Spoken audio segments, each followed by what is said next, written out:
The film opens with Jong-woo leaving his hometown for Seoul to find work. Everything is unfamiliar and daunting, and he relies on an older acquaintance, John, to help him secure a job, hoping for a stable life someday. Just as he gets off the bus, Jong-woo's laptop screen cracks. While getting it repaired, he's scammed out of a significant amount of money. Desperate to recoup his losses, he tries his luck with a lottery ticket, only to lose everything, leaving him with next to nothing. Jong-woo begins searching for affordable accommodation. From spacious apartments to tiny, box-like rooms, he eventually finds a cheap boarding house. Curious about the low price, the landlady, Bok Soon, informs him that someone committed suicide there, hence the reduced rent. To save money, Jong-woo decides to stay. However, he quickly regrets his decision upon meeting his eccentric neighbors, the irritable Hee-jung, the sinister Nam-bok, and the unnerving Duke Jong. None of the residents seem quite right. Inside his cramped, musty room, devoid of ventilation and natural light, Jong-woo struggles to adapt to the harsh environment. He receives a call from his mother and assures her he's doing well, but is interrupted mid-sentence by Hee-jung banging on his door, berating him for talking too loudly on the phone. Jong-woo hastily apologizes. Later, the shared bathroom further dismays him. He escapes to the rooftop for some fresh air. His girlfriend, Jae-yoon, who is also working a low-level job, calls to check on him. He feigns cheerfulness, but Jae-yoon is overwhelmed with work, and they postpone their date. Despite everything, Jong-woo tries to remain positive. After the call, Bok Soon tells him that the 4th floor used to be women's quarters until a fire, and warns him to stay away. He agrees. Passing Nam-bok's room, he notices the walls plastered with pornographic images, leaving him stunned. Nam-bok, in turn, sees him and stares intently towards Jong-woo's room. Back in his room, Jong-woo, an aspiring writer, begins working on his writing. Outside, Duke Jong approaches a young woman, who quickly retreats indoors, frightened. However, Duke Jong's target isn't the woman, but a stray cat. He later returns to the boarding house with a free water bottle, and Bok soon notices cat fur on his hands. Duke Jong simply says, "I was playing with a cat." It's implied the cat met a grim fate. Duke Jong then goes to the 4th floor and joins Nam-bok, who is wearing an electronic ankle monitor used in South Korea to track paralyses. Nam-bok is clearly not a harmless individual. They proceed down a hallway where they have confined a man. Before Duke Jong can finish speaking, Nam-bok swings a weapon. Jong-woo is awakened by noises from the floor above. His coworker calls to invite him for drinks. Before leaving, Jong-woo heads to the 4th floor. As he reaches for the doorknob, Duke Jong shoots him with a BB gun. Though unharmed, Jong-woo loses his curiosity about what lies beyond the door. At this point, the female lead, Young Hwa, is introduced. Responding to a report, she inspects a pile of foul-smelling garbage and discovers a dead cat. This is the 10th case of stray cat killings this month. The perpetrator operates in areas without cameras and is likely someone familiar with the neighborhood.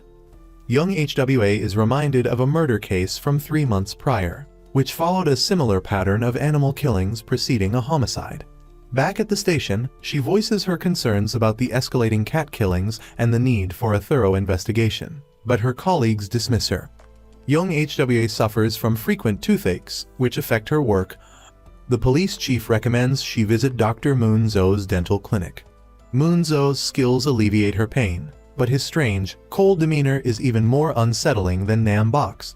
That evening, Jong-woo and Yi-ho have drinks. Yi-ho lectures Jong-woo, who remains silent. As they leave, they witness a fight. Ignoring Yi-ho's pleas, Jong-woo intervenes. Returning to the boarding house, Jong-woo hesitates outside his dark room. Suddenly, a man appears behind him. His name is Kai-hyuk, another resident. Jong-woo, startled by Kai-hyuk's odd appearance, quickly retreats to his room. While unpacking, Jong-woo hears loud banging from upstairs, but dismisses it. The camera then focuses on a small hole in the wall, revealing an eye-watching Jong-woo, who remains oblivious. He makes some ramen and encounters Hee-jung, who is unusually friendly and shares some information. According to Hee-jung, the boarding house is riddled with problems. Bok Soon's complimentary offerings are all broken.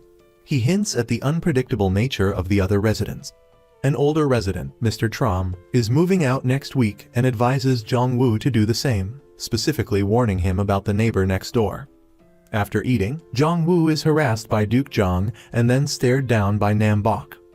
This angers Jong-woo, who curses at Nam-bok and slams his door shut.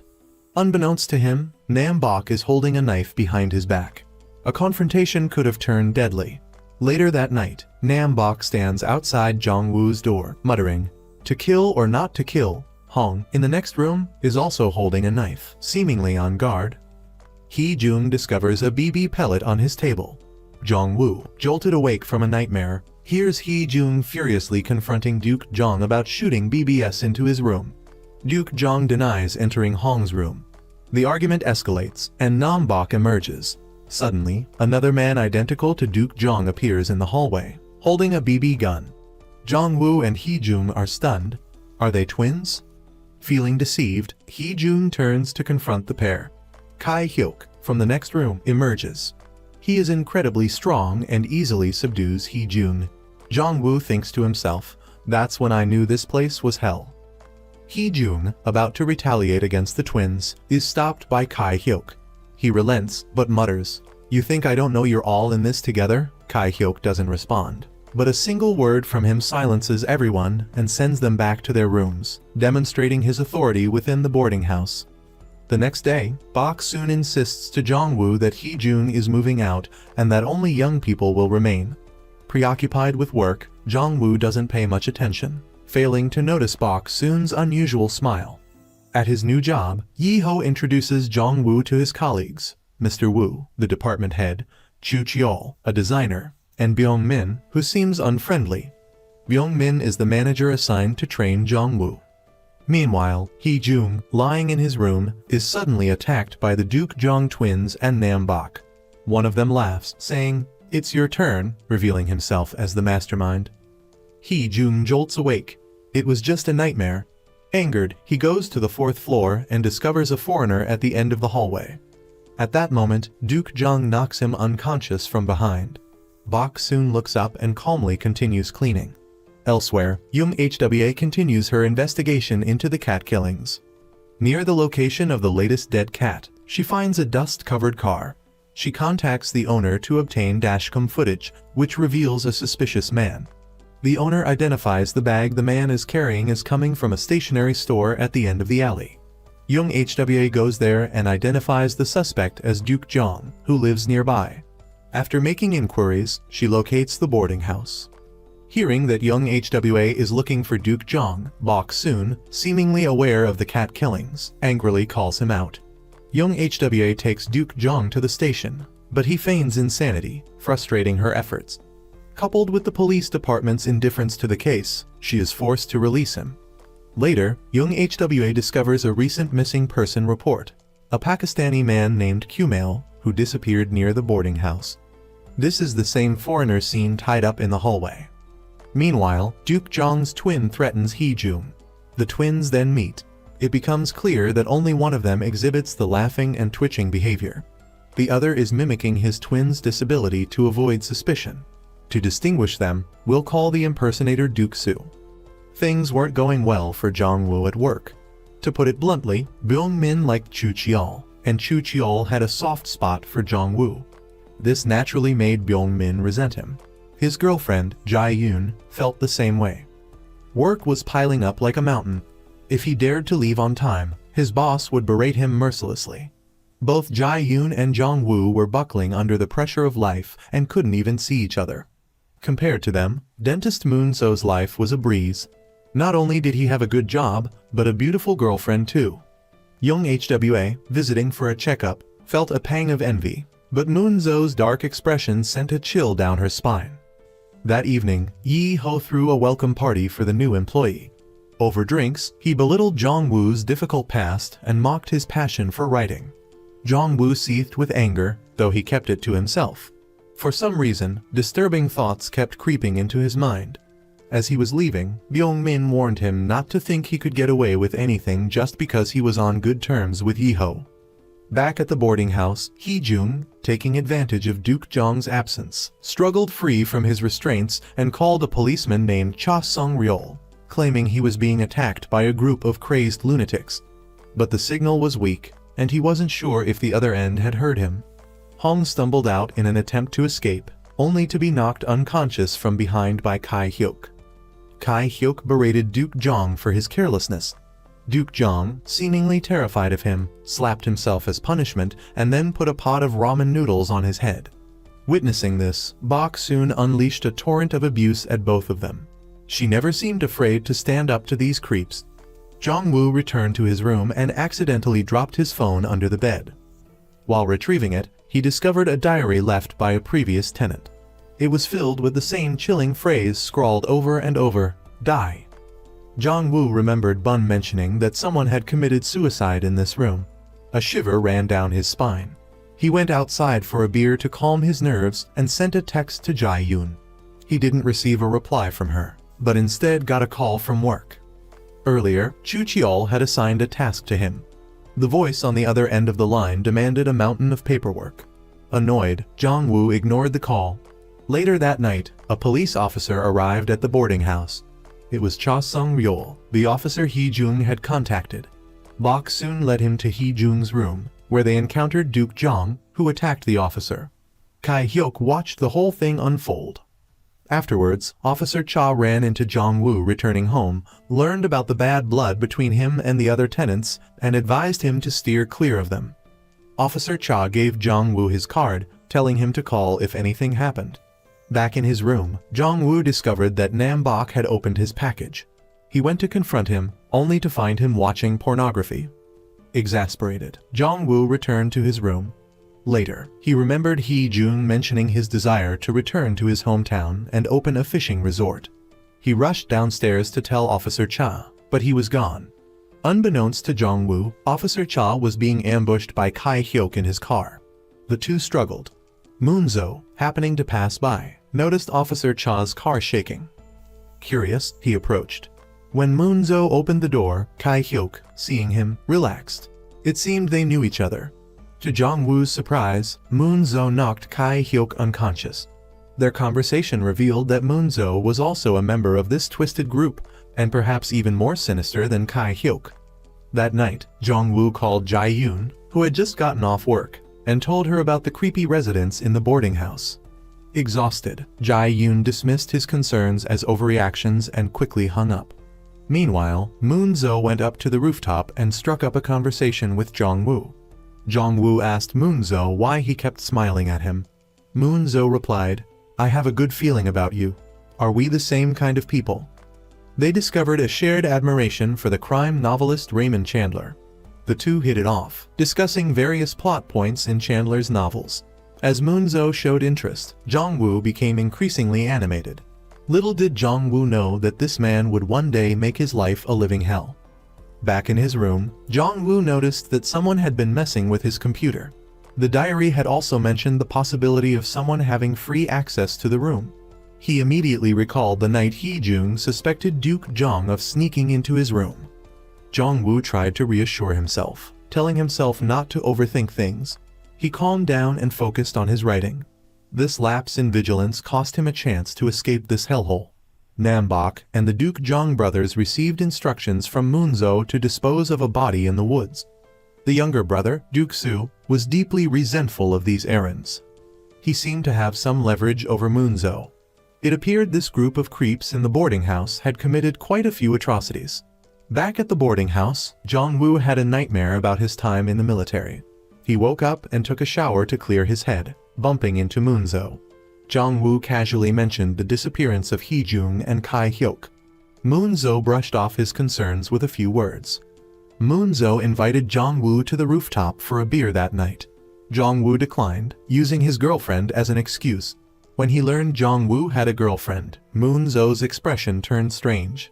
After his shower, Jong-woo felt refreshed. He asked Bok-soon, "You need a key to open the rooms here, right?" Bok-soon confirmed. Jong-woo reported Nam Bok in room 313 for constantly watching pornography with his door open, warning Bun to be careful around him. Before he left, Bok-soon patted Jong-woo on the butt.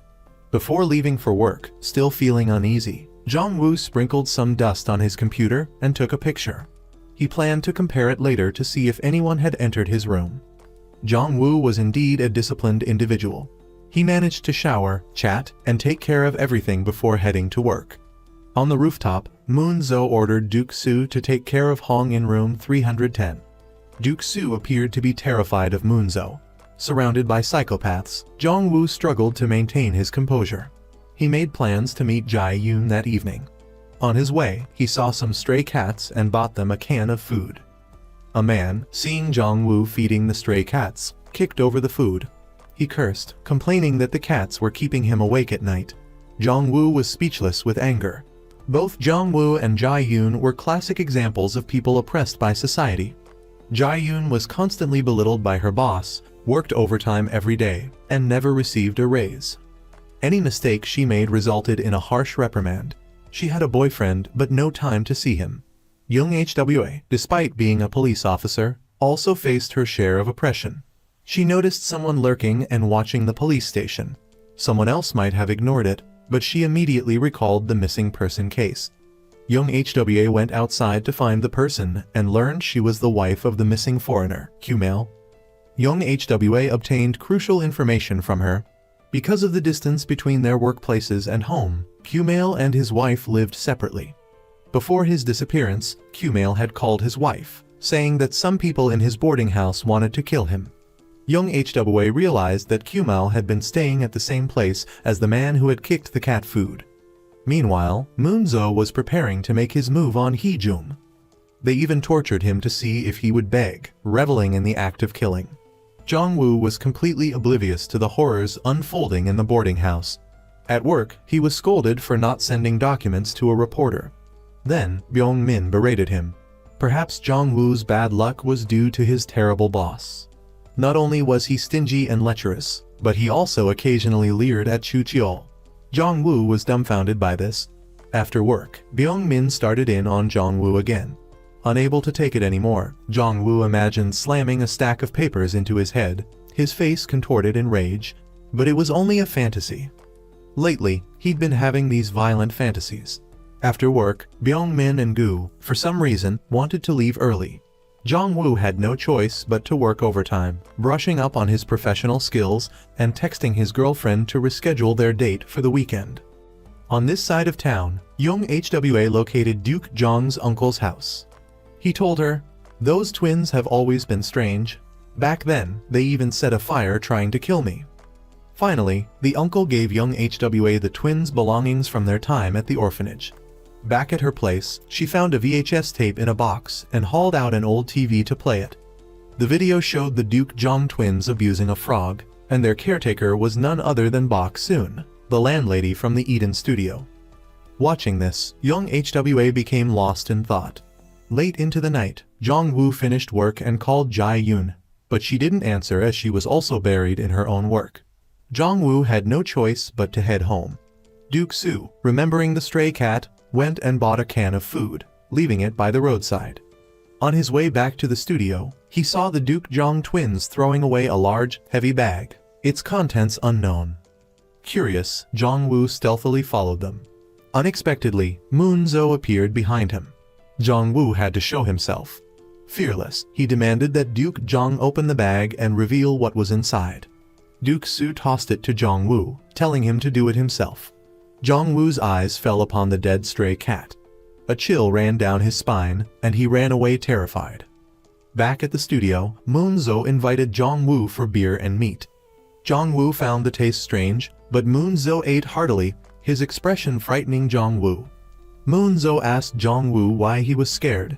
Was he afraid it was human meat? He then let out a twisted smile. Jong-woo made an excuse and returned to his room.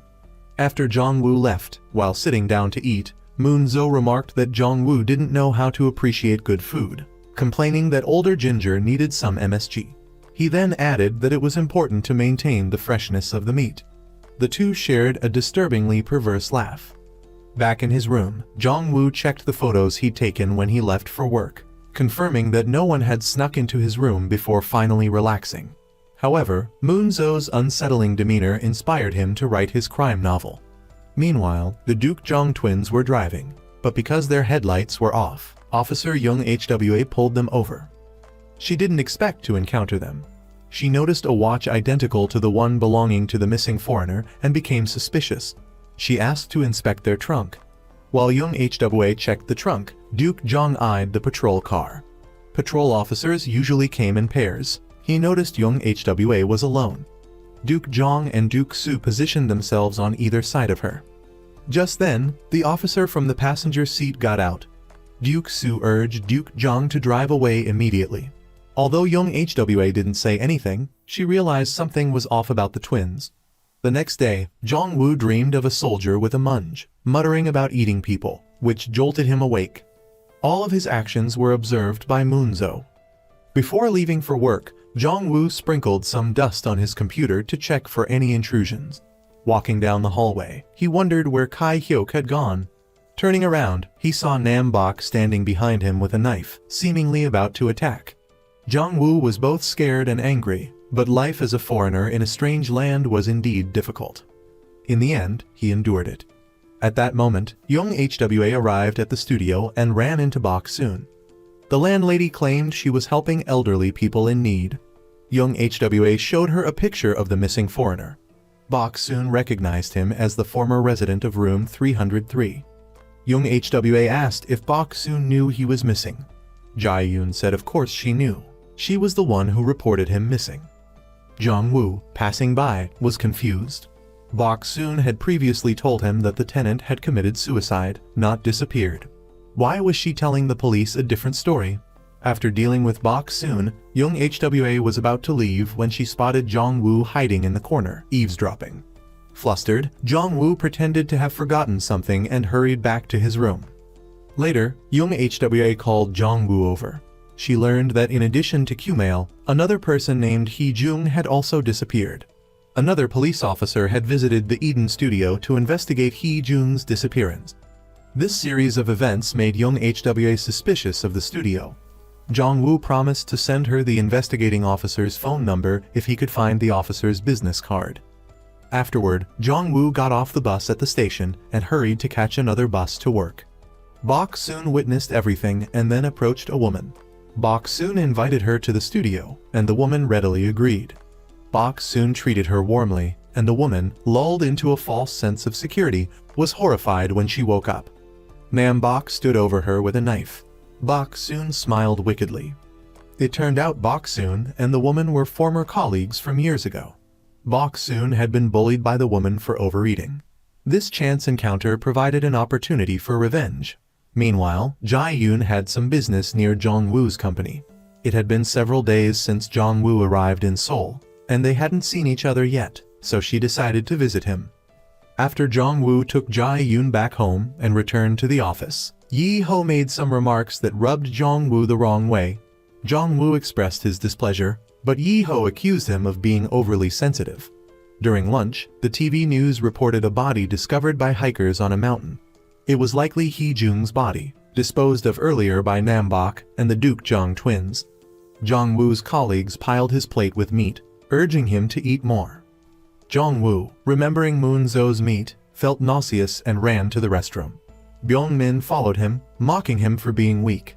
After Byung-min left, Jong-woo looked in the mirror, enraged, gritting his teeth, imagining killing the reflection of Byung-min. He even hallucinated Nam-bok. His hallucinations were becoming more severe. Back at the table, Yi-ho brought up Jong-woo's living situation at the Eden studio, embarrassing him.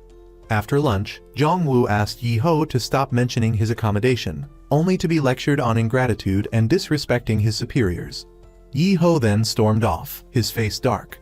Jong-woo continued to endure. Later, Jong-woo went to the rooftop and photographed the investigating officer's business card, sending it to Young Hwa. Yi-ho overheard Jong-woo mention the police officer and questioned him. During their conversation, Yi-ho accused Jong-woo of disrespect and demanded he smile for him.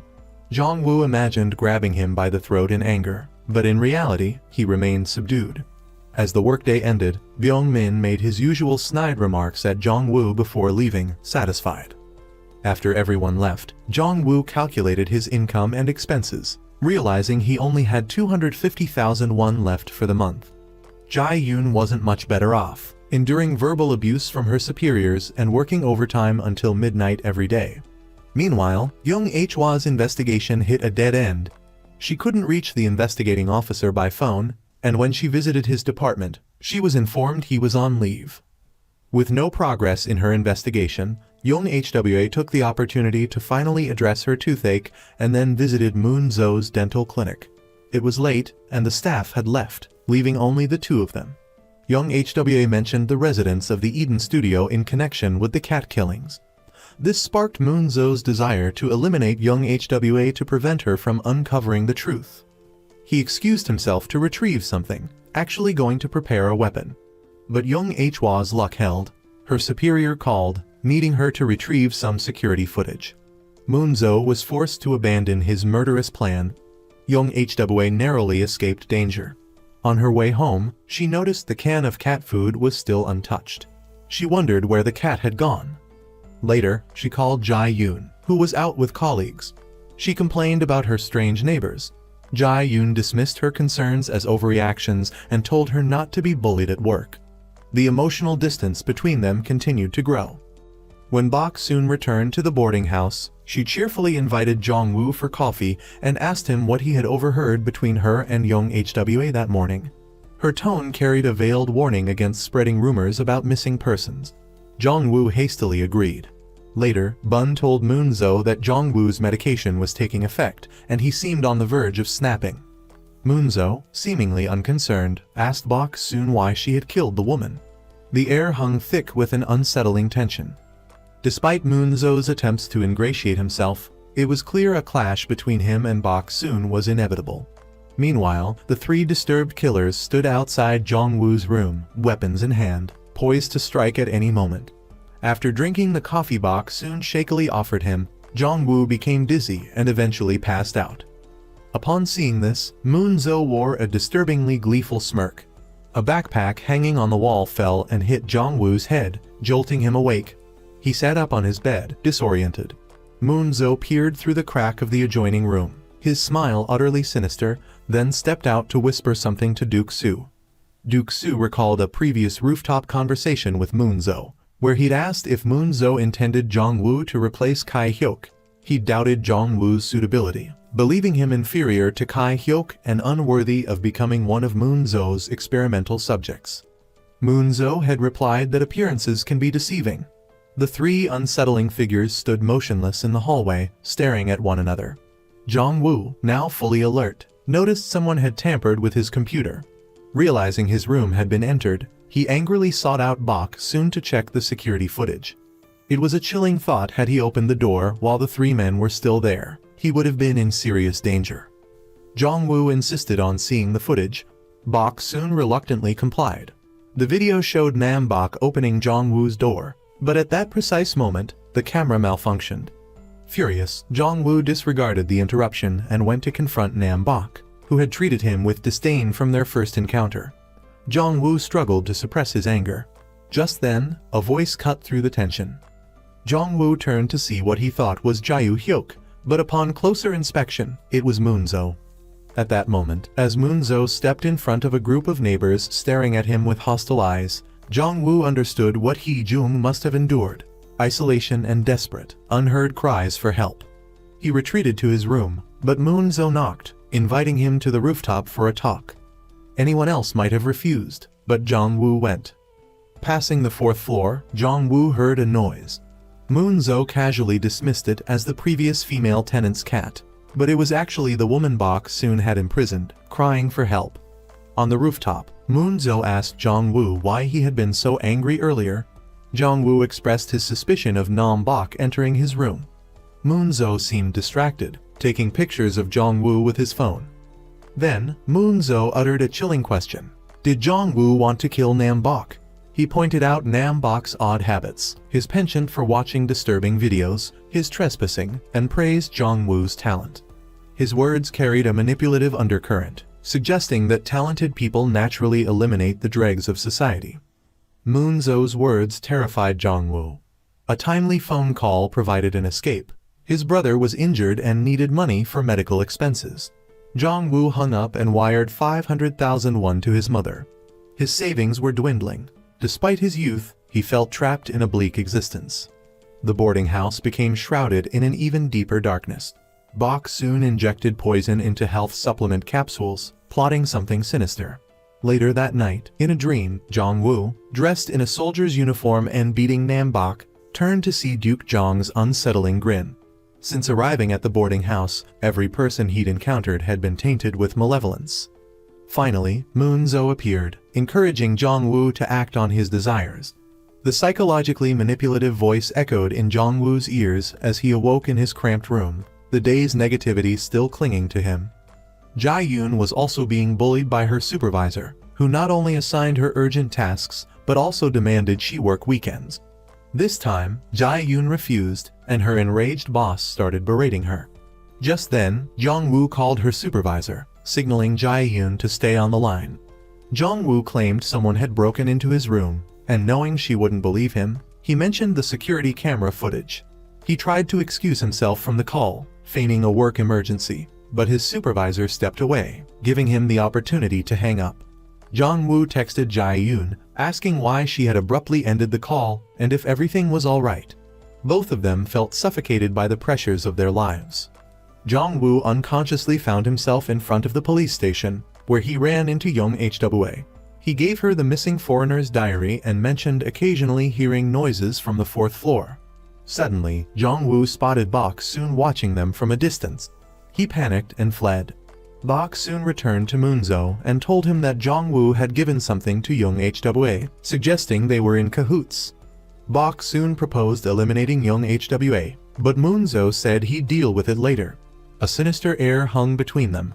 Afterward, Bok soon visited an elderly woman she called Mother, urging her to drink a bottle of poisoned health supplements.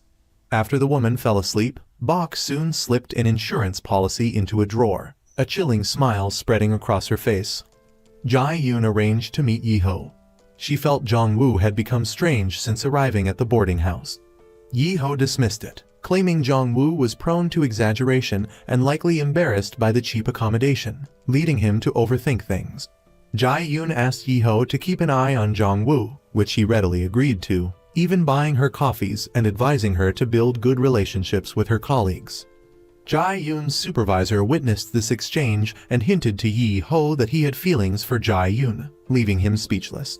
Meanwhile, Young Hwa arrived at the boarding house, Jong-woo's words fueling her suspicions. She went directly to the 4th floor. Nam-bok, noticing her arrival, quickly restrained the captive woman. Ultimately, Young Hwa found nothing and left. Nam-bok then attempted to attack Young Hwa, but her quick thinking allowed her to escape. However, Nam-bok's attack roused the captive woman, who managed to overpower him, evade Bok soon, and finally run outside, encountering a passerby. She desperately pleaded for help, but tragically, the seemingly innocent man was also part of the murderous group. To avoid further complications, Bok soon had the woman killed. After work, Jong-woo went out for drinks with colleagues. Seeing an elderly woman selling flowers on the street reminded him of his mother back home, sparking a pang of homesickness. He noticed Yi-ho seemed to be making advances toward Jae-yoon, which he found odd. Overwhelmed by his pent-up frustrations, Jong-woo drank to the point of blacking out. The only thing he remembered was one of the unsettling men warning him to stop staring at Chu Cheol's backside. Enraged, Jong-woo lashed out and his colleagues shoved him into a taxi to send him home. However, due to the boarding house's remote location, the driver couldn't find the exact address and decided to take Jong-woo to the nearest police station. Yi-ho called Jae-yoon, falsely claiming he had safely escorted Jong-woo back to the boarding house. Drunk, Yi-ho then asked Jae-yoon to meet him, saying he had something to tell her, after having tried to set her up with Chu Cheol. It seemed he indeed had feelings for Jae-yoon, as her supervisor had suggested. He was clearly trying to interfere with Jong-woo and Jae-yoon's relationship. Jae-yoon hesitated for a moment before telling the driver to turn around. Did she go to meet Yi-ho? Young Hwa, on duty at the police station, processed a disoriented Jong-woo. In his hazy state, he wondered where all the terror had originated. Would leaving the boarding house change his wretched life? Happiness seemed a distant dream. Jae-yoon's calls failed to rouse Jong-woo, who mumbled about not wanting to return to the boarding house. This further cemented Young Hwa's suspicion that something was terribly wrong with the place. It had to be truly frightening to scare someone into such a state. Young HWA finally woke Jong-woo, asking what was happening at the boarding house. He told her the residents were all incredibly creepy and terrifying. Just then, Jong-woo's phone buzzed with a message from Jae-yoon. She was downstairs at the boarding house, coming up to see him because he was drunk. At the entrance of the building, Moon-zo ran into Jae-yoon. Gloomily, Moon-zo asked why she was there. She said she was looking for her boyfriend. Moon-zo immediately sensed she was lying and introduced himself as Jong-woo's friend. Having heard Jong-woo mention Jae-yoon, he told her Jong-woo was on the 3rd floor. Jae-yoon thanked him. She entered the building, which felt like walking into hell. Jong-woo, unable to reach Jae-yoon, was incredibly anxious. The police drove him back to the building. Although the creeps were there with Jae-yoon, she was unharmed. Jong-woo let her out, scolding her for coming to such a dangerous place alone. He'd only been there a day and could already sense the perversity of the neighbors. Jae-yoon snapped. "Then why did you move in here?" Furious, she stormed off. The kind young HWA offered to take her home. Disheartened, Jong-woo returned to his room. Bok soon appeared, fussing over him, urging him to drink a herbal remedy and take supplements to cure his hangover. Soon, he felt dizzy and realized something was wrong with the concoction Bok soon had given him. He needed to leave immediately before he passed out completely. He mumbled about hoping Jae-yoon had gotten home safely. Meanwhile, the 3 creepy murderers were huddled together. Duke-soo was bored with killing cats and had a growing urge to kill a person. Duke Jong warned him against acting recklessly, reminding him they'd be eliminated like damaged goods. Frustrated, Duke-soo stormed off. Nam-bok began plotting to eliminate Bok soon first.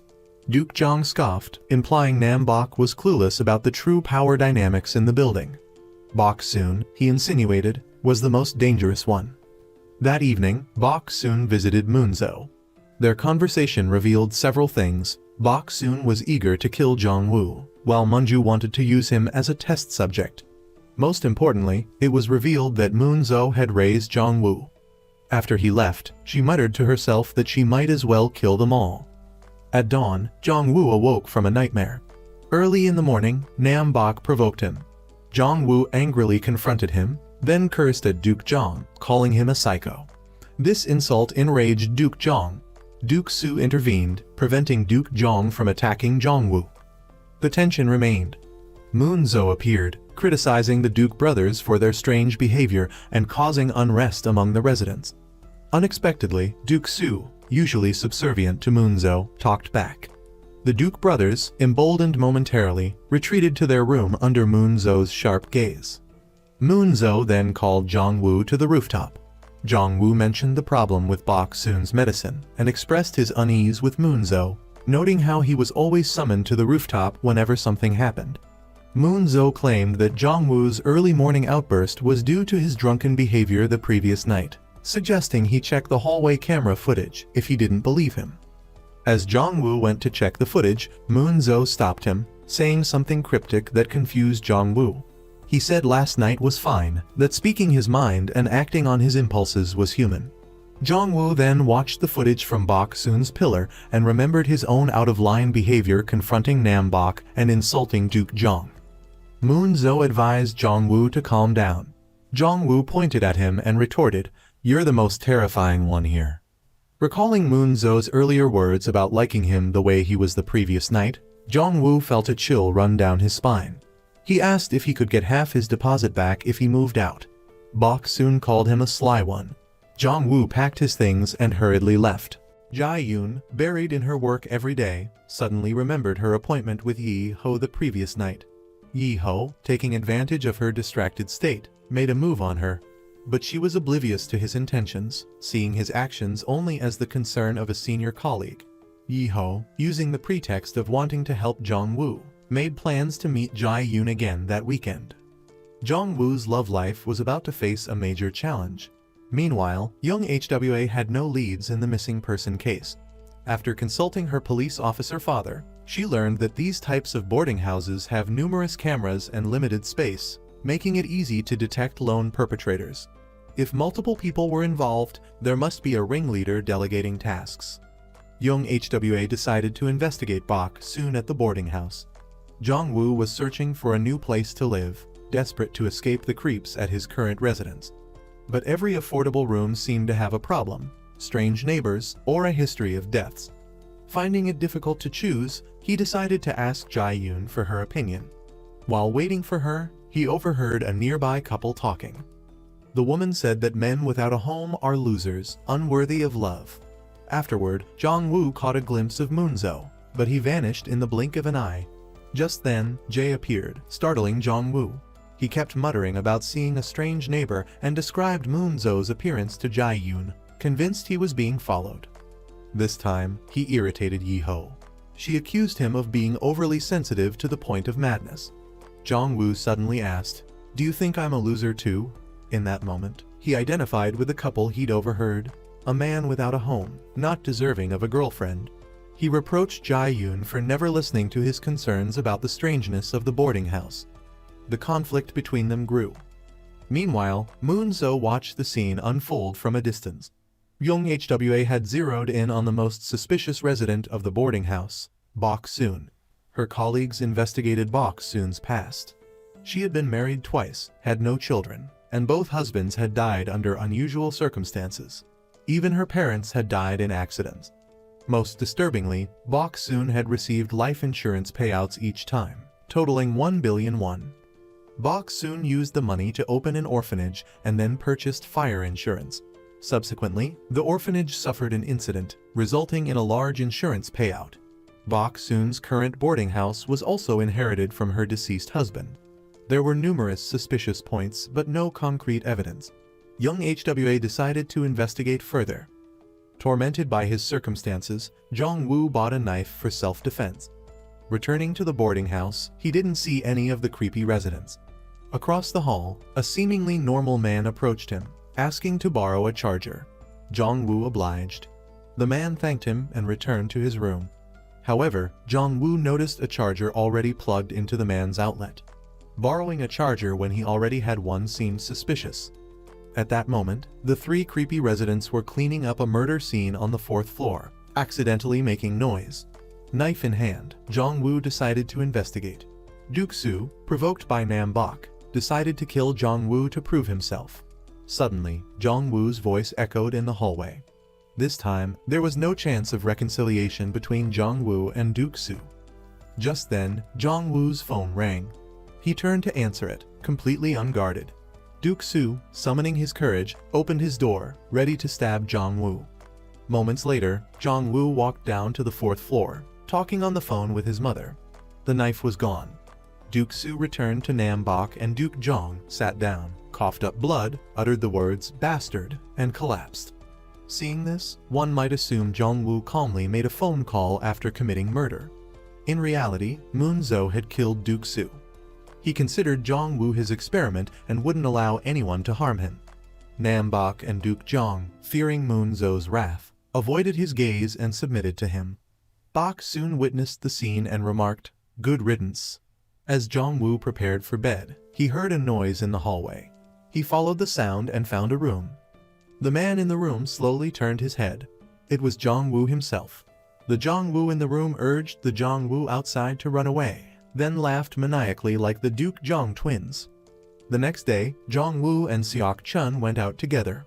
As they walked, Seok-chun explained that he was a rapper and, being short on money, had sought out cheap accommodation. Jong-woo warned Seok-chun about the strange residents and urged him to move out quickly. As they spoke, Moon-zo appeared. He invited Seok-chun for a beer and then left. Now, the mere sight of Moon-zo filled Jong-woo with unease. Later, Jong-woo sat on the sidewalk and watched Seok-chun perform. Seok-chun's rap went like this. "For my dream, I left my hometown for Seoul, forcing a smile every day. I laugh, then I cry. An ordinary person like me living an ordinary life, with only a few coins left in my pocket.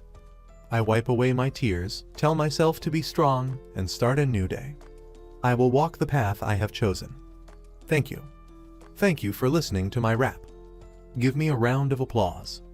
Passers-by applauded enthusiastically. Jong-woo was surprised by the new tenant's talent. Meanwhile, young Hwa and her father discussed Nam-bok from the boarding house. His family members had all died in accidents, and he had received large insurance payouts. He'd opened an orphanage that had also suffered a fire, resulting in substantial compensation. Her father suddenly remarked that there must be news reports about the orphanage fire. Young HWA searched for news articles about the orphanage from that year. Reading the news, she was reminded of Moonzo's dental clinic, named Dental. Bok Soon's orphanage had also been called Dental.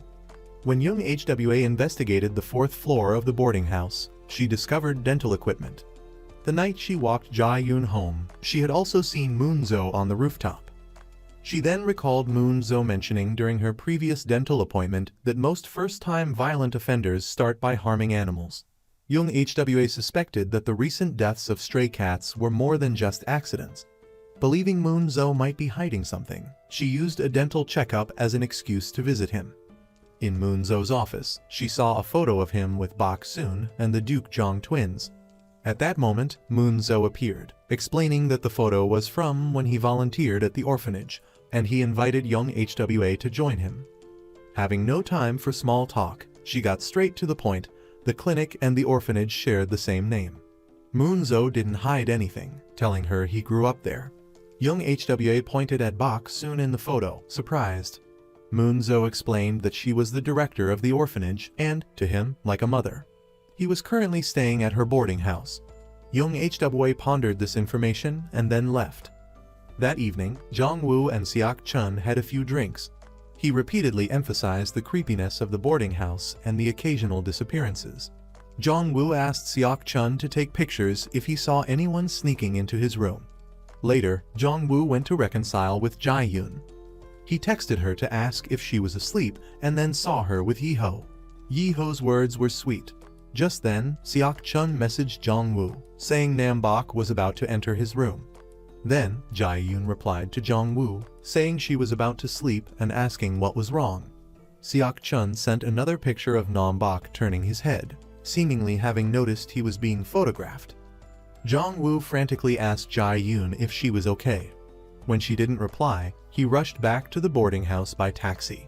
He managed to reach Seok-chun on the phone, who assured him he was safe, getting some air on the rooftop. Later, Jong-woo met Jae-yoon on the rooftop. She gave him Hee-jung's belongings found in his room, an ID card and some cash. Jong-woo became even more certain that something was wrong. He complained to Jae-yoon about Moonzo's strange words and creepy demeanor, saying those people should just die. Like a ghost, Moonzo emerged from the shadows, encouraging Jong-woo to express himself openly, saying what's on your mind is better. Hate who you hate, curse who you curse, kill who you want to kill. That's true courage. Afterward, Jong-woo invited Seok-chun to shower with him, while Nam-bok eavesdropped outside. After showering, Jong-woo returned to his room, thanking Seok-chun for making the creepy boarding house feel more normal. He finally had someone to talk to. Just as Jong-woo was about to lie down, he needed to use the restroom. Returning, he saw Nam-bok holding a knife, about to enter his room. Jong-woo quickly grabbed his phone to take a picture as evidence. But Bok Soon's sudden yell startled him. In the blink of an eye, Nam-bok vanished. Seok-chun, hearing the commotion, rushed out. Jong-woo was sure Bok Soon had prevented him from getting evidence. She suddenly became menacing, banging on Nam-bok's door and berating him, then ordering Duke Jong to search his room. But they didn't find the knife Jong-woo described. Jong-woo barged into Nam-bok's room, ransacking it. Despite Seok-chun's attempts to dissuade him, Jong-woo had lost his composure. He demanded Nam-bok strip, which he did, but the knife wasn't there. The noise woke Moonzo. He immediately spotted the knife tucked into Duke Jong's waistband. Moonzo realized they were conspiring behind his back. The chaotic night ended. The next morning at work, Byung-min berated Jong-woo as usual. Jong-woo's gaze grew increasingly menacing. Later, Jong-woo overheard Yi-ho complaining about back pain and wanting a girlfriend to take care of him. Jong-woo's expression darkened. After work, Jong-woo fantasized about smashing his keyboard over Byung-min's head, a scene captured by the security camera. He then went to an internet cafe. There, some noisy students disturbed him, and he complained to the manager. Seeing it was getting late, the manager kicked the students out. As Jong-woo left the cafe, the three students blocked his path. One of them had seen Jong-woo complaining to the manager. They wanted to teach him a lesson. This ignited Jong-woo's simmering rage. One student ran away, the other two were beaten to the ground. Covered in blood, Jong-woo's mind was unstable. He flashed back to his time in the military, where he nearly beat another soldier to death for bullying a new recruit. Jong-woo felt no remorse, wanting to teach the bully a lesson. A terrifying smile spread across his face. In that moment, he hallucinated, seeing Moon-zo and Hee-jung. Suddenly, Moon-zo appeared, telling Jong-woo, "Don't say anything. You're badly hurt. Don't worry, I'll be here with you." He reassured Jong-woo, "Don't be afraid, I'll be by your side." Moon-zo had initially shown similar concern for Hai, eventually turning him into a cold-blooded killer, the outside world twisting a sensitive individual into a ruthless murderer. Meanwhile, Jong-woo was getting dental work done, terrified by the whole experience. Afterward, he asked about Moon-zo's background. Moon-zo countered, "How do you see me? A dentist living in a boarding house, or a serial killer from a novel? It doesn't matter. I can be whoever you want me to be." Jong-woo had never encountered a man who spoke to him with such unsettling intimacy. Elsewhere, young HWA was on patrol. After much deliberation, she decided to investigate the disappearance of Officer Cha Sung. Security footage from a supermarket showed Officer Cha's car arriving at 11 p.m. Officer Cha and Jong-woo had parted ways at 11:30 p.m., and the security footage showed the car leaving at 12 a.m. What happened to Officer Cha during that half hour? Young HWA suspected foul play. She reasoned that the rain would have washed any evidence into the storm drain. Sure enough, she found a hypodermic needle tip. With the evidence and a multitude of questions, young HWA returned to the police station.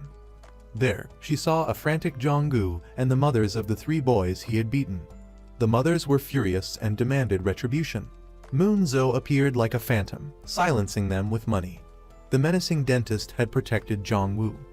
Back at the boarding house entrance, Jong-woo pleaded with Moon-zo to leave him alone. Moon-zo said again, "Don't hide anything from me in the future." A mixture of resistance and fear churned within Jong-woo. As he was about to head upstairs, he ran into Seok Jae-yoon. Seok Chun told Jong-woo that he had detected the smell of blood on the 4th floor. But at this point, Jong-woo was too preoccupied with his own problems to worry about Jae-yoon. Back in his room, he initially thought he'd stained his shirt, mistaking it for blood when he saw the dead cat. Jong-woo's mental state had completely deteriorated. In the middle of the night, he lay curled up in bed, shivering uncontrollably. Chaotic images, fragments of both the past and present, flashed through his mind. Every person, every word, agitated him to the point of insomnia. At the police station, young HWA grew increasingly uneasy. She called the Internal Affairs Division where Officer Cha worked, sharing her suspicions and mentioning the syringe found at the scene. Clearly, they didn't take a lowly patrol officer seriously, offering perfunctory responses before hanging up. However, young HWA did manage to learn one thing. Officer Cha's car's GPS signal last pinged near Jangyu Mountain. Young HWA immediately went to investigate the security camera footage. The manager told her that the road in that direction only led to the mountain and woods. There were no houses there. Typically, people who went up the mountain would return the same way. Young HWA began to think, inching closer to the truth. The next day, Byung-min discovered his keyboard smashed. He immediately suspected Jong-woo and kicked him. Jong-woo stared blankly at Byung-min, then grabbed a cup from the table and smashed it over his head. He unleashed his full force on Byung-min, shattering the cup. He then grabbed the broken keyboard and continued the assault. Luckily, Ki-ho arrived just in time to save Byung-min. He had a co-worker take Byung-min to the hospital, while Ki-ho stayed behind to talk to Jong-woo. This time, Jong-woo refused to cower. He gritted his teeth and said, "Don't think I don't know what you were doing meeting with Jin. If you don't want to die, behave yourself." With that, Jong-woo walked away coldly. It was unclear whether it was his neighbors at the Gashiwon, his co-workers, or something else entirely that had transformed him into this frightening person. Or perhaps this was the real Jong-woo all along. Sitting down, replaying the attack on Byung-min in his mind, Jong-woo suddenly burst out laughing. His reaction mirrored his time in the military. Snapping back to reality, he chuckled and muttered, "Wouldn't it have been better to just kill him?" Jung Hwa took the syringe to the forensics department for analysis. The technician informed her that there were no fingerprints on the syringe. DNA was present, but it didn't match Officer Cha's. The substance inside was an anesthetic called articaine, a fast-acting drug commonly used by dentists. Jung Hwa quietly noted down all the information. Elsewhere, a reporter who frequently worked with Yi Ho's company visited Byung-min in the hospital and called Yi Ho to arrange a meeting, seemingly setting the stage for something to come. That evening, Yi Ho invited Jong-woo out for drinks. Jong-woo's dislike for Yi Ho had only intensified. He maintained an indifferent, aloof demeanor throughout the meal. To Jong-woo's embarrassment, Yi Ho then called Seok-chun to join them. Yi Ho constantly criticized Jong-woo's social skills, attributing them to his poverty and insecurity. Jong-woo, unable to contain himself any longer, was about to lash out. Suddenly, Moon-zo appeared, causing Jong-woo's legs to go weak with fear. Moon-zo casually sat down, speaking up for Jong-woo and berating Yi Ho. Fearing that Moon-zo might kill Yi Ho, Jong-woo quickly pulled him outside. Moon-zo said to Jong-woo, "If you want to kill someone, just do it. I know what you're really thinking." It turned out Moon-zo had been watching Jong-woo and knew that he had seen Jae-yoon getting out of Yi Ho's car. Moon-zo then left, leaving Yi Ho fuming. Worried about what Moon-zo might do, Jong-woo warned Yi Ho to be careful walking home at night. Hearing this, Yi Ho thought, "Is this kid threatening me?" Luckily, Jae-yoon intervened, otherwise a fight would have definitely broken out. After that, Jong-woo and Jae-yoon decided to sleep elsewhere. Jong-woo planned to return to his hometown the next day, leaving all his belongings behind. As expected, women are observant.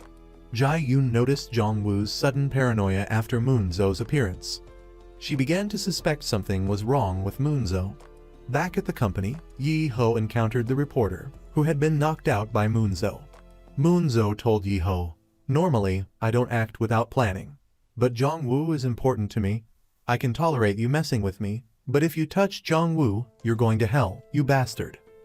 The reporter, inside Yi Ho's office, was so terrified he wet himself, barely daring to breathe. Moon-zo used Yi Ho's phone to text Jae-yoon, asking where they were and saying he wanted to apologize. Jae-yoon, seeing that Jong-woo was asleep, declined, unknowingly escaping a terrible fate. Moon-zo then called Duke Jong, instructing him to dispose of Yi Ho's body. The reporter was surprisingly bold. His first instinct wasn't to call the police or run, but to follow Moon-zo back to the Gashiwon. He then made a phone call, planning to sell the information for a large sum of money. After arranging a meeting for the following day, Duke Jong suddenly appeared, bringing the reporter closer to his demise. At the Gashiwon, Moon-zo ran into Duke Jong, who had just returned.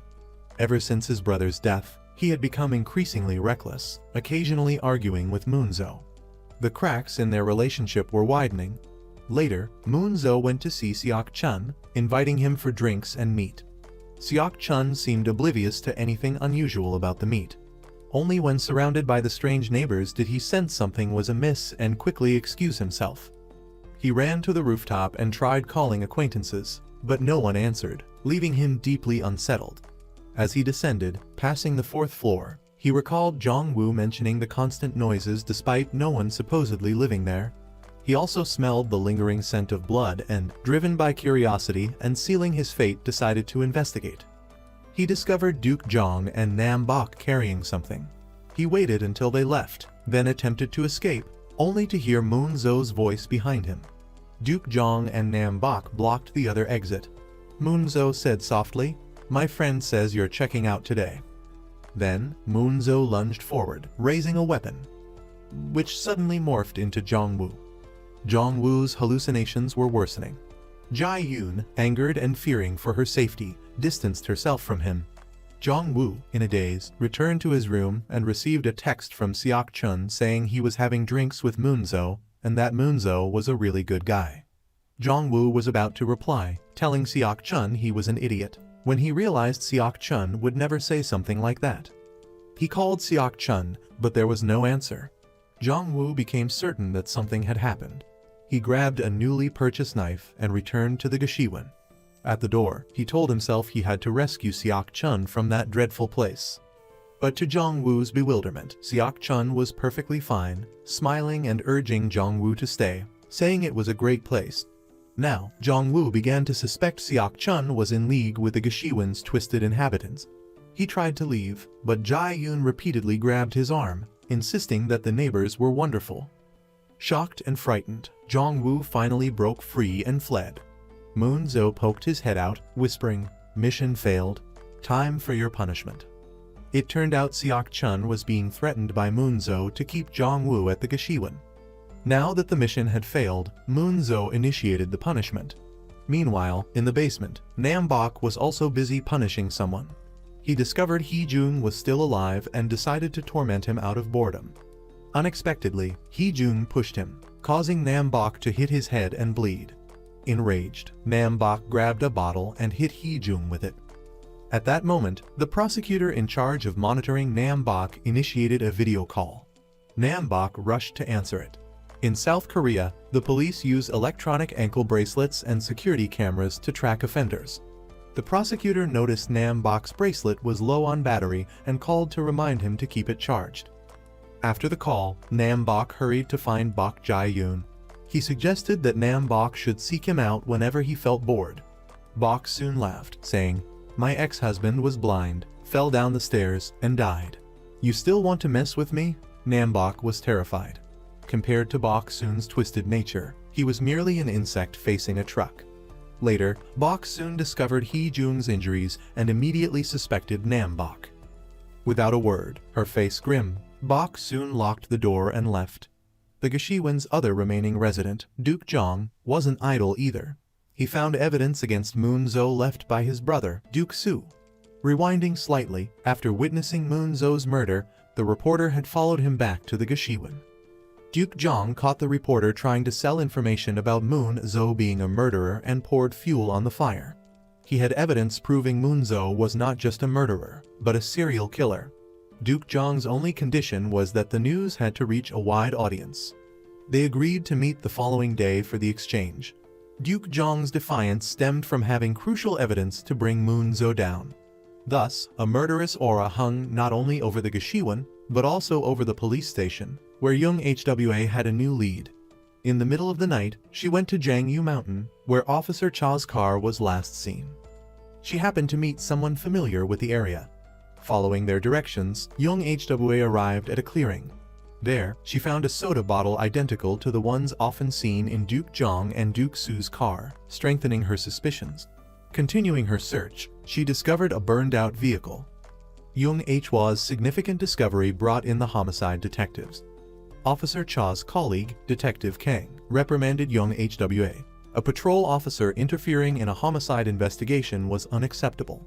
Young HWA argued that she had previously reported Officer Cha's missing car, the strange Gashiwon, and the dentist's discovery of the syringe, but no one had paid attention. As they argued, another murder occurred. Moreover, the victim had a needle mark on their neck. Police teams arrived at the crime scene. The victim, Yi-ho, was taken to the NFS for an autopsy. If the substance found in Yi-ho's body matched the one in Young Hwa's syringe, the police would investigate the Gashiwon based on her information. Both the police and the Gashiwon's residents were about to face a major challenge. Meanwhile, Jong-woo was still unaware of these events. He stood beneath Jae-yoon's apartment, intending to text her, "Jae-yoon, I was wrong," but deleted the message after typing it. This unspoken gesture highlighted his helplessness. The next day, his co-worker, Ju Hyung, informed him that Yi-ho had been murdered. Jong-woo was certain Moon-zo was responsible. Remembering Seok-chun's strange behavior, he was sure it was connected to Moon-zo, fearing Seok-chun might also be in danger. This time, Jong-woo couldn't wait. He immediately called the police. But without evidence and overwhelmed by stress, he stammered through his report. The police dismissed it as a prank call and took no action. Jong-woo had just hung up the phone when his mother called. It wasn't anything important, just a check-in call from his mom. Afraid of worrying her, Jong-woo only shared good news, omitting the terrifying experiences he'd been enduring. After the call ended, the wounded young man finally broke down, sobbing uncontrollably. Next, Jong-woo attended Yi-ho's funeral. In the restroom, he experienced another hallucination. He wrestled with the disturbing thought that he might be responsible for the deaths of both Yi-ho and Jae-yoon. Just then, a co-worker saw him muttering to himself. Self-conscious and realizing he'd lost control, Jong-woo quickly excused himself. Meanwhile, young HWA received a report about a cat that had been poisoned. Convinced this was connected to Duke Jong, the cat abuser, and increasingly suspicious of the Eden studio, she immediately tried calling Jong-woo. Wanting nothing more to do with the residents, Jong-woo ignored Young Hwa's call. At that moment, he ran into Chang Hyun, an army buddy, who was also leaving the funeral. Chang Hyun enthusiastically invited Jong-woo to grab a meal and catch up. Elsewhere, Moon-zo was busy preparing to deal with a dying Duke Jong, who, clutching a bag, rushed out the door as if on an urgent errand. He ran into Bun outside. Their conversation revealed their plan to kill everyone in the studio and take their new experimental subject, Jong-woo, away to start a new life. Duke Jong saw Seok-yeon laughing and talking to himself. Outwardly compliant with Moon-zo, Duke Jong seethed with resentment over Duke Su's murder. Driven by a desperate need to escape his fear, he finally decided to fight back. Seeing Seok-yeon in his perpetually unresponsive state, Duke Jong untied him and took the opportunity to flee. He promised to spare Seok-yeon if he managed to escape. Jae-yoon, still reeling, hadn't gotten far when she encountered Bun, who feigned kindness. Believing she was safe, Jae-yoon was tragically unaware that Bun was Moon-zo's accomplice. One can only imagine her despair in that moment. Ultimately, she was struck hard by Duke Jong and lost consciousness. Duke Jong then went to meet a reporter to provide evidence against Moon-zo. The reporter promised to publish the story that evening. Unfortunately, he wouldn't live to see it. Death's messenger had already arrived beside his car. Later, Moon-zo, from a public phone booth, called the police to report a body near the park entrance. The police arrived and cordoned off the scene. Young Hwa's superior informed her that the reporter knew Yi-ho, but their causes of death were different, leading him to believe different perpetrators were involved. However, Young Hwa's conviction that the Eden studio was the source of all this only grew stronger. Meanwhile, Jong-woo and Chang Hyun had a bit too much to drink. Years ago, Chang Hyun's family had faced hardship. Jong-woo had helped him through it, a favor he had never forgotten. Facing his trusted friend, Jong-woo finally confided everything that had happened to him since arriving in Seoul. Chang Hyun was furious. Just then, Jong-woo received a call from Jae-yoon's phone, but it was Moon-zo on the other end. The timeline flashed back to the previous evening, before news of Yi-ho's death had spread. Moon-zo had used Yi-ho's phone to lure Jae-yoon downstairs, where he knocked her unconscious and brought her back to the studio. Jong-woo was enraged. He muttered repeatedly, "I'll kill you." He and Chang Hyun set off, their destination, hell. If they didn't return from this trip, it meant they would never return. Jong-woo wouldn't allow anyone to harm his woman, not even the man who claimed to be protecting him. Before heading upstairs, Jong-woo called Young Hwa, telling her everything, and that he was going to rescue Jae-yoon. Ignoring all warnings, he and Chang Hyun ascended. Knowing that the detectives and her superior wouldn't believe her, Young Hwa decided to go help them alone. She instructed her colleague to go to the Eden studio if they lost contact. Inside the building, an eerie silence prevailed. They walked on, encountering no one. Jong-woo saw a message left by Moon-zo on the computer, "I've been waiting for you." He then checked Nam Bok's room, finding it empty, as if everyone had moved out. Puzzled by their disappearance, he suddenly noticed Chang Hyun making a fatal mistake, drinking the water Bok soon had prepared for Jong-woo. Exhausted, Chang Hyun quickly fell asleep. Jong-woo had just lost a valuable ally when he heard a noise upstairs. He quickly locked the door.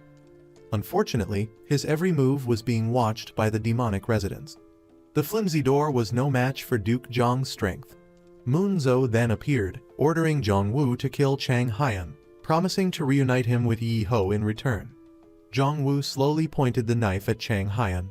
Suddenly, he let out a roar and lunged at the murderous group. He was easily overpowered by Moon-zo and thrown back into the room. The two men engaged in a brutal hand-to-hand fight. Finally, Jong-woo was subdued and dragged away by Moon-zo. In his hazy state, he saw a bloodied Chang Hyun. Jong-woo began talking to himself, reflecting on how he'd thought his life before the Eden studio had been hell. extreme poverty, a burdensome brother, a struggling mother, and painful memories from school and the army had plagued him. But true hell, he realized, wasn't any of those things. It was created by other people. He remembered his mother's warning to be wary of strangers. People, he now understood, were the real monsters. Coming to after his internal monologue, Jong-woo saw an unconscious Jae-yoon. The psychotic Moon-zo placed a ring made of teeth on Jong-woo's finger, whispering, "I'll let you live." In the dim light, Moon-zo smiled like a demon. At that moment, Young HWA arrived at the studio. Unfortunately, having only anticipated Bok Soon, she was ambushed by Duke Jong. Bok soon seized the opportunity to knock Young HWA unconscious. She then discovered Young HWA was still on the phone with her colleague. Unfazed, Bok soon ordered Duke Jong and Nam Bok to hide the police car and lock Young HWA in the basement. When the police arrived at the studio, Bok soon acted the concerned landlady, offering them food and drinks while subtly intimidating them during their questioning. She claimed Young HWA had assaulted someone and disappeared. Bok Soon's convincing performance, coupled with the police's lack of a search warrant, led them to leave, avoiding further escalation. Inside the studio, Duke Jong prepared his final escape. He doused the rooms with gasoline and checked his phone for the reporter's exposé on Moon-zo, only to find news of the reporter's murder. Realizing he'd been exposed, Duke Jong knew the fight had begun. Down in the basement, things were also escalating. Nam Bok began to harass Young HWA, unaware she had regained consciousness. She suddenly fought back, but with her hands tied, she was ultimately overpowered. Bok Soon then descended to the basement to confront Nam Bok. He had crossed her twice, now first with Hee-jung and now with her property. Combining both grudges, Bok Soon unleashed a flurry of long-lost fighting techniques, finishing Nam Bok off. Next, she encountered Moon-zo, who feigned respect and invited her to see his masterpiece, Jong-woo. Unable to find Jong-woo, Bok Soon was caught off guard by Moon-zo, who had been lying in wait. He delivered a fatal blow. Before dying, Bok Soon muttered in frustration, "I should have killed that cop in the basement first." Shortly after, Duke Jong returned to find Bok Soon dead. With both his brother and caretaker murdered, he flew into a rage. A terrifying smile spread across his face as he set off to find Moon-zo and exact his revenge. On the rain-soaked rooftop, a life-or-death battle raged. The combatants clashed, victory hanging in the balance with every move. Moon-zo killed Duke Jong, finally claiming his place as the apex predator of the Eden Studio, the Angel of Death. Down in the basement, Young HWA finally managed to free herself from the handcuffs. Thinking fast, she devised a plan to call for help, damage Nam Bok's electronic monitoring bracelet. As soon as the bracelet malfunctioned, the monitoring system alerted the local police. Young Hwa's rescue was imminent. Meanwhile, Moon-zo and Jong-woo faced each other. Two tigers couldn't share one mountain. Unless, of course, one was male and the other female. Moon-zo attempted to indoctrinate Jong-woo. "I kill whoever I want, like a god. From now on, you follow me. Stay by my side always. The thought alone excites me." Jong-woo remained silent, refusing to submit to this monster. Sensing Jong-woo's defiance, Moon-zo forced him into a room. Moments later, Jong-woo burst out, fleeing. The two engaged in another fierce fight. Moon-zo had held the upper hand throughout their confrontations, but the agile Jong-woo seized an opportunity and landed a critical blow. As Moon-zo lay defeated, Jong-woo demanded to know why he did what he did. Clutching his wound, Moon-zo replied, "Why? Everyone is born innocent, but humans are animals. We kill each other when we don't get along." Jong-woo struggled to believe him. Even with humanity's capacity for evil, this level of depravity seemed incomprehensible. Moon-zo then posed a chilling question. "Weren't you just as happy as I was when the others died? We'll be together forever now." Dismissing Moon-zo's words as more ramblings, Jong-woo prepared to deliver the final blow. With his last breath, Moon-zo gasped, "You truly are my greatest masterpiece." Jong-woo killed Moon-zo and then collapsed, unconscious. The police finally arrived at the blood-soaked Eden Studio. The building was cordoned off for investigation, the dental clinic shut down, and Yi-ho's company dissolved. Jong-woo lay in a hospital bed while news reports detailed the atrocities committed by the studio's residents. The nightmare seemed to be over. Detectives questioned Hee-jung, who, unable to speak due to his injuries, identified the studio residents who had attacked him, clearing Jong-woo's name. However, the sheer number of deaths made Jong-woo a prime suspect. The police interviewed Jong-woo's colleagues, who painted an unfavorable picture of him, suggesting he had mental health issues. Byung-min, in particular, insisted that Jong-woo had killed Yi-ho and the reporter. But this was all circumstantial. The prevailing belief was that Jong-woo had acted in self-defense against Moon-zo. Meanwhile, young Hwa visited Jae-yoon, hoping to learn what she had seen and heard during the incident. Jae-yoon claimed to have no memory, though she clearly remembered everything. Jong-woo appeared to have become catatonic. Later, young Hwa returned a book Jong-woo had dropped at the studio. She noticed the tooth ring around his neck and recognized the sound it made. She had heard the same sound in the basement when Nam-bok was killed. Young Hwa recalled someone telling her, logically, if the residents killed each other, the methods would vary. But each death was brutally violent. Previous crime scenes linked to the studio were meticulously clean, but these were messy, like the work of a first-time killer. Unnecessary wounds inflicted post-mortem. It looks like a novice killer murdered everyone in the studio.